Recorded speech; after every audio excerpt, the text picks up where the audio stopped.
Okay, let's go ahead and actually get started with this pattern. So what we're going to do is I am going to actually use this beautiful blue as my primary color. So I know yellow is the primary color in the demo sample that I have on the front cover as well as on the website, but I had a special request for a custom one made in blue. So we're going to go ahead and use this really pretty royal blue to make this one, and also to give you all some video tutorial on how to get started. So we're going to start with is a chain of 80. So I'm going to go ahead and make my slip knot. This is not a beginner pattern, so I'm not going to walk through how to do the beginner stitches and knots, but we're going to go ahead and make our slip knot. Then I'm going to bring my bamboo rings into the picture here, and I'm going to go ahead and let's go ahead and do some slip stitches over the bamboo rings or the handles in order to add them on. So we're going to go ahead, and what I do to do my slip stitches is I put my working yarn over the side there, and I'm inserting my hook into the bamboo ring and then drawing up a loop, there we go, through, and then going to pull that through. And I'm doing that sort of the beginner way just to show you how to do it. All right, then once you pull it through, you want to do another slip stitch over the top. So see how like I'm gonna pull that yarn over and through again. So now that is how I'm going to start to do my chain of 80. So you can see that we now have it's over it. It's not super loose, but it's a little loose to give you room because you need to be able to get over all those bumps and grooves in this beautiful bamboo.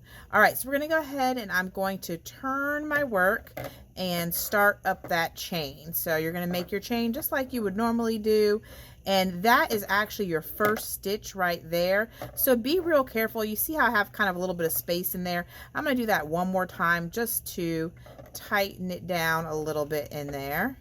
All right, and there we go. That makes it a little bit tighter. It's going to look a little cleaner if we do it that way. So that's 1, 2, 3, 4, 5, 6, 7, 8, 9, 10, 11, 12, 13, and I will catch you back at 80. Okay, and just like that, we are back to the end of our chain 30. We're on chain stitch number 75. So this is 76, 77, 78, 79, and 80. So you do want to make sure you have 80 full chain stitches here, and what I'm doing is I'm just making sure that I do not twist my chain. So I'm making sure that the spine of my chain is sitting down as I'm getting ready to attach the other end of the bamboo, so that the bamboo ring for the other side of the handles of the handbag. So I'm going to do exactly what I did on this side, just going to give myself some slack there. All right, and what we're going to do is I'm going to insert my hook into the bamboo. I'm going to draw up a loop from behind, taking care not to twist that chain, and then also not to get too tight. And then I'm going to bring that other loop down. There we go. All right, so just making sure that it can move, and then I'm just going to turn it so I can check to make sure that I have not twisted this. So yep, we're good. I don't see any kinks or twists there, so I think we are all set. All right, now we are ready to turn our work. So I'm just going to literally flip sides here, and you're going to find yourself working with these bamboo, you know, to make sure that they are not in the way as you are crocheting. So one thing I found that I have to do is I kind of have to work with it almost like a bracelet when I'm starting and ending to make sure I can get in and get my stitches right where they need to be. So you see how I'm letting it kind of sit on my wrist there?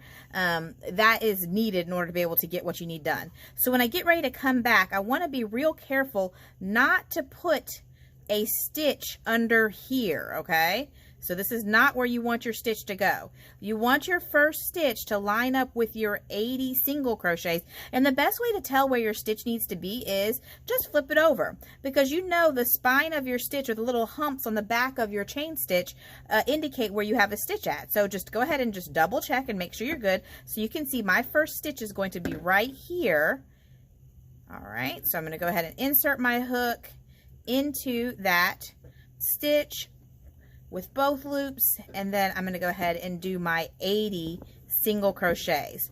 You'll find after you do this first row on the chain that the single crochets get a lot easier from here on out, and you'll really learn how to navigate with that bamboo ring as you are working. So you'll find your best way to work around it. So what I'm doing now is I'm just sort of working my single crochets in almost like I did when I was a beginner crocheter. You know, I would really kind of like, you know, push the needle in and sort of force those stitches in there. You kind of have to do that a little bit, you know, when you're doing this one. It isn't like one of those patterns where you can sort of whip through that first row, so just be real careful. All right, so remember this first row here is what we would consider the right side facing.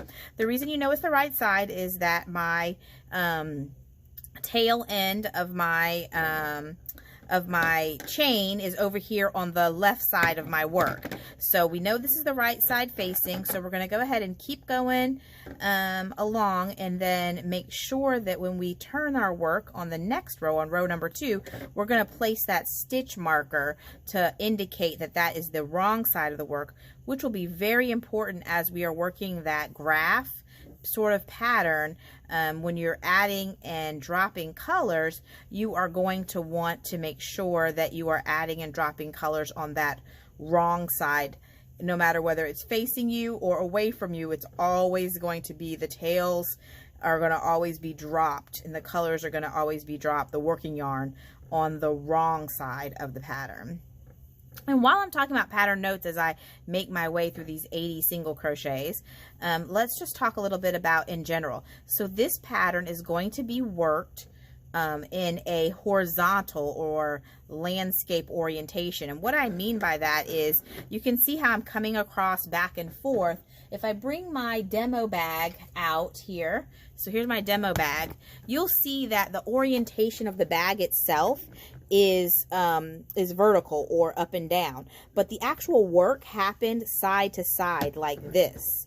So you can see that these are your rows of stitches going back and forth, and then here are your handles. And later on in the project, we will, once we get closer to being finished, we'll, you know, put the seam on and add the fringe, or you don't have to have fringe if you don't choose to. It's all your personal style. Remember that the whole idea is to crochet and use your creativity and use lots of colors. So, you know, it's all about being creative and picking your own style. So I'm going to go ahead and skip up on the video to where I finish this row 1, and I'll meet you back at the end. You're doing, this is row 1, and you are doing 80 single crochets into that chain stitch. So I will meet you back on at the end of row 1, where I'm going to show you how we're going to end and attach to this end of the bamboo ring. So I will meet you back at the end of row 1.